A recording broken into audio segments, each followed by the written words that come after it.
You know, lately I've been thinking a lot about how much I love Mountain Dew. Anyway, today's subject is ripoffs. There are few things more commonly hated than films that are transparently attempting to cash in on the success of a previous movie. I cannot think of any type of media more dead on arrival than ripoff movies. The only way anybody would ever pay to see or buy it is if they have never even heard of the original. And ripoff creators don't seem to get that that demographic isn't one that would buy the movie. People who don't follow horror movies enough to have heard of Paranormal Activity are not the type of person who would want to see Paranormal Entity. There are many different flavors of ripoff, but since I only really want to talk about this subject once, I'm going to aim high in case I fall short. Today's film is probably the most infamous ripoff in cinema history, Mac and Me. Not only is it one of the most blatant ripoffs ever, this 1988 movie is also considered by many to be one of the worst films of all time. For those of you who have never heard of this film, you could probably tell what this movie copies just from the cover. Okay, I'm just gonna level with you right now. I am not attached to E.T. as a movie at all. I didn't grow up with it, and I think the movie is average when it comes to quality. It has clever ideas and a lot of heart to it, but it's way too long and gets boring at times. Nonetheless, I can say it is still a much better movie than this one. But is Mac and Me really that blatant a ripoff? And if E.T. didn't exist, would this movie still be considered one of the worst films ever? Well, let's roll off a cliff and dive right into Mac and Me. All horrible movies have a very specific point when the audience realizes watching it is a mistake. In the Garbage Pail Kids movie, it's the bathtub scene. In Highlander 2, it's the Zeiss flashback. The moment in Mac and Me is astonishingly early. It comes less than 5 minutes into the film. Oh lord. This is really the design of the alien, huh? How could they possibly have made a design uglier than E.T.'s? Just looking at it makes me want to vomit up my delicious lunch at Taco Bell. And in case you're wondering, yes, the aliens hold that exact face throughout the entire film. Let's also talk about the name. MAC is an acronym of Mysterious Alien Creature. While the quest of E.T. was to return to his planet, Mac's quest is to return to his family, who got sucked by NASA and brought to Earth with him. This seems like a noticeable difference between the two films, but the first two acts of these movies are virtually identical. There is an establishment of the boy character with his family a few scenes prior to the boy and the alien meeting, a few scenes the boy and friends comically hiding the alien, and a chase scene involving the CIA that is almost directly lifted from E.T. The answer to the first proposed question is an obvious yes. This film is a clear knockoff riding on E.T.'s coattails. You remember all those scenes in E.T. where Elliot tries to hide the alien from the family? Well, here we have at least 20 minutes of Mac messing around with Eric's family unseen. He makes the people think that they're seeing things, messes with the power, turns the kitchen into a desert, and has a bunch of things that would make normal people either run out of the house screaming or set up security cameras to catch the intruder/ghost. Side note, if the movie went in that direction, that would have been totally awesome. The scenes where Mac hides from the family are just lazy. Not only would they have to have no peripheral vision, the family must also be both deaf and stupid. It doesn't even look like Mac is trying. He does a bunch of dangerous things as well. Look at this shot, for example.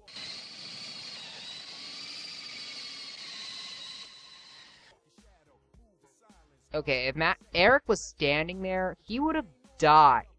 Maybe the CIA should take him away. Actually, the CIA scene reminds me of a big problem I have with this movie. The whole framing of the men in suits as evil doesn't make much sense when you actually think about it. Not only was the abduction of the alien family the fault of the aliens break out of NASA and cause a massive car wreck. Not to mention that Mac nearly gets R. Elliot killed on multiple occasions, way more than E.T. nearly got Elliot killed. There's even a point where the alien family commits armed robbery. I'm not kidding, and I'm not exaggerating either. They steal things from a supermarket with a gun. Man, this would never happen at Publix. Say what you want about E.T., but at least he was less of a threat to himself and others. This movie does what a lot of frustratingly bad movies do, which is bring a little bit of sense and then immediately stomp on it. What do you think? I think we should call your mom.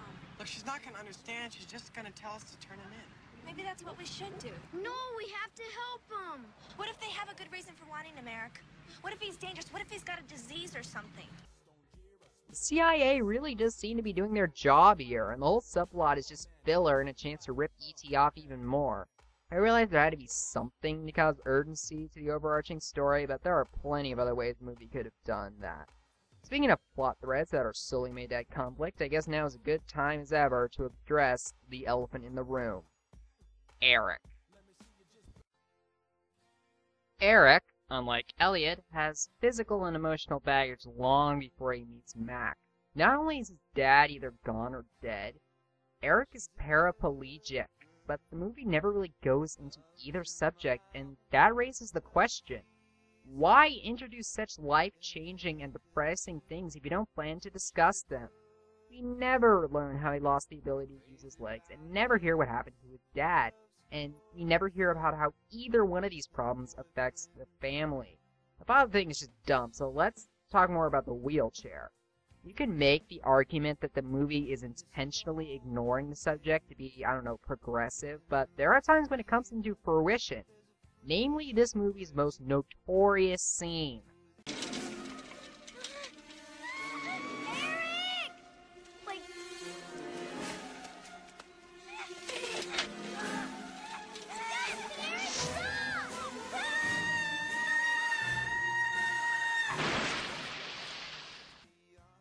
And guess what? He doesn't have a scratch on him. What was that drop? Like 50 feet? That should have killed him, or at the least injured him. And for that matter, why would a family that has a kid confined to a wheelchair buy a house that has a steep slope leading to a cliff in its backyard? Did the mother seriously never think that this exact thing could easily happen? This happened on their first week of occupancy. Like last week's film, this movie brings up touchy subjects and never really goes into them. There was absolutely no reason why Eric needed to be unable to walk. Elliot didn't have any medical problems before E.T., so why did he decide to make your star an invalid? Was the actual actor a paraplegic and you just really wanted him, so you wrote around it? Maybe they're just flowers. No, that cannot possibly be the reason. I know I'm making fun of a child actor, but his performance is just too bad to gloss over. If this guy in his 30s at this point is watching, I hope he doesn't mind me saying that acting isn't his forte. His performance is as stiff as Eric's legs, and this character is as baffling as not owning a Nintendo Wii. Okay, I'll stop with the jokes. Let's actually discuss the product placement in this movie. Mac and Me is pretty much a 90-minute commercial for various objects disguised as, a movie. Every label faces the camera, and there is product placement that serves as scenes and even subplots. Among other things, this movie advertises United Moving, Skittles, Sears, McDonald's, and Coca-Cola. Those last two companies must have really paid a lot.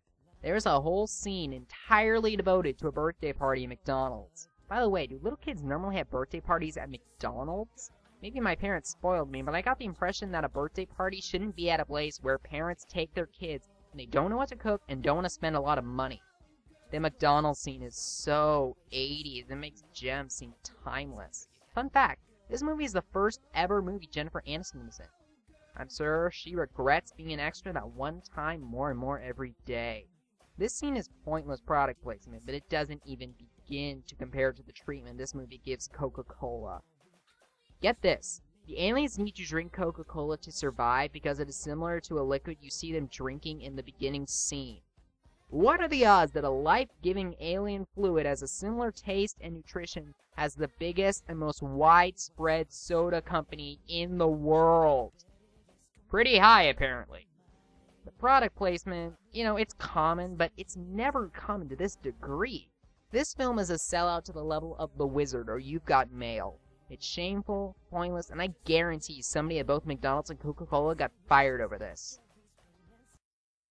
But undoubtedly, the worst thing about this movie is the fact that it doesn't seem to grasp some of the core aspects of E.T. The central aspect of E.T., as it should be, was the relationship between Elliot and E.T. They spend a good chunk of the movie bonding and convince the audience of their friendship with it. That is why we want them to win. In Mac and Me, the whole friendship aspect is very faint, if present at all.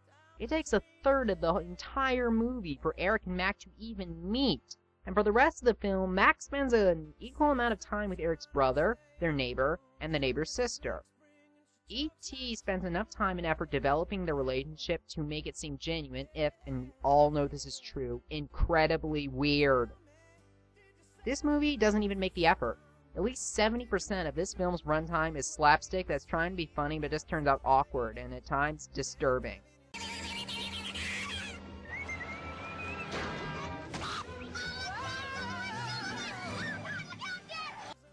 And let's actually throw a real bone to E.T. I really like the relationship between Elliot and his older brother.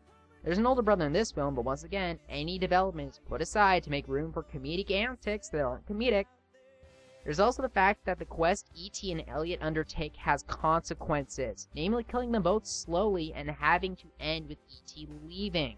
In Mac and Me, there are no consequences. They try to rip off the death scene at the very end, but the aliens fix that in like 2 seconds.